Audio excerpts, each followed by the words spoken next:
I would much rather have 5 real friends than, we'll call it, 1,000 friends. I moved to my hometown when I was in the 6th grade, and I had 4 or 5 like real friends who I generally wanted to be friends with until I grew old. Out of like my OG 6th grade friend group, I can only say to date, two out of those friends I'm still very good friends with, and I would trust for with anything. But then there's those other 2 friends. But anyways, my goal is to buy my parents a house and retire them within 3 years of graduating. Stand by that. If I'm getting put onto something and I'm progressing in life, I want my boys to as well. But the problem is not everybody wants to do that. For example, out of college, I was a property manager in a maintenance tech, and I was trying to put my boys on. It was my boy at the time, Dylan, and my boy Jose. I was trying to put them on so they can become part of my team. That way we could grow together, and maybe I could hire them for my business. The entire time that I was in college, these kids did not have jobs, nothing. And look, I get it. We all go through something mentally. I completely understand that. But at some point, you need to realize it's time to grow the fuck up and try and advance yourself for the future. For example, over the winter, I was plowing for our company that I started. And I hired my boy at the time, Dylan, to help me out because he said that he wanted to work, that he needed a job, he wanted to get his life better. And I was like, okay, word, like, I might be starting up, but I'll pay you money, even if it doesn't really work out for me, even if I'm barely breaking even for the snowstorm. This kid had the fucking audacity to blow me off for the biggest snowstorm in New England in like, what, the last 10 years? So I ripped the fucking band-aid off and I blocked him. I told him what it was, and I blocked him. Mind you, this is not the first time that he blew me off. For the property management stuff that I was doing, he blew me off at least 3 to 5 times. And it wasn't me he was working for necessarily, but it was working for me and my sister's husband. Another example, my boy Jose, so also tight with him.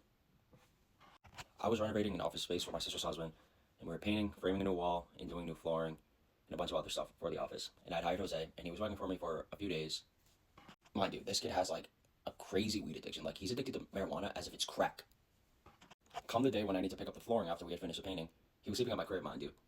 I woke up and this kid just wasn't there. So I texted him like, yeah, like, what's going on? Like, where are you? And my messages weren't delivering. And I didn't really think too much about it, but I'm like, yeah, there's no way this kid blocks me. What the fuck?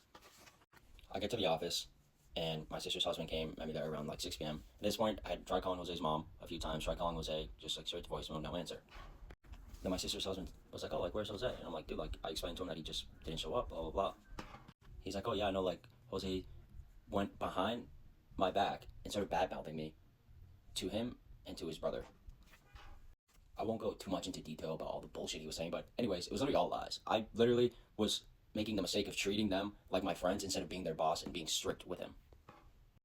He was basically just saying how I was like a piece of shit to him, yada yada yada, and that like he wanted to get paid for his work, like no, whatever, for them to write him a check. But then he was also asking for a handout. He wanted extra money for work he had done in the past. He hadn't done work in the past. He agreed to come with me in the early stages before we could bring on another guy because I wanted to show him how to actually do good quality work because he doesn't even know how to use a fucking drill. Anyways, that is a prime example as to why I keep my circle so tight because at the end of the day, I have trust issues. I get it. I got trust issues. This is why I can't keep a relationship. But with my boys, like if you're my boys, like and I'm trying to put you on, how are you gonna go around and try to fuck me over? I genuinely don't understand that because all I did was care and try to help him succeed with me. That way, one day when we make it and we got a big ass lake house, beach house, you name it, we're on a fucking yacht because we grinded our asses off and made it to the top. We all did it with the same exact circle that we grew up as kids with. And truth be told, that shit fucking hurt. I'm not gonna lie. Like, you know, like when you get so angry where it's like you low key like hold back tears. Like when my sister's husband was telling me that he did this to me, like it genuinely crushed me because I didn't understand. I'm like, how you gonna like if you're my boy and you didn't like how I was talking to you, apparently, why not be an adult like we are and express that to me? And then if that was the case, I would have corrected myself immediately, 100%.